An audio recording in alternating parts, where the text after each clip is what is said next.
Regi e outras lideranças comunitárias, MEI, que são do lado do R1, R2, Três Carneiros, que compraram essa briga com a gente também. Mas tem uma pessoa, gente, que não deve esquecer dele, certo? Que é o nosso companheiro, seu Valdeci. Seu Valdeci foi quem fundou a Associação Amigo do Rio, né, em homenagem à construção desse canal dentro de Ibura. Então, assim, junto com ele, junto com todos lá de cima do R1, Três Carneiros, Monte Verde, que estão aqui presentes ou até ausentes, né, a liderança em si, feito Cláudia, feito Ricardo Emite, Anjinho e outros, Jamil, que é o nosso coordenador do OP, que sempre também deu um apoio para a gente nessa luta.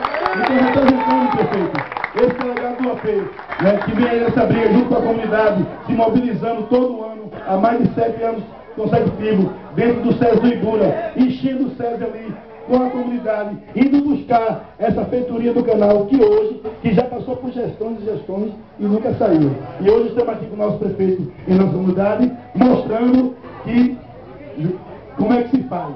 Entendeu? Não, de toda a liderança, ok, pessoal? Então, prefeito, muito obrigado pela feitura do canal. Mais uma vez.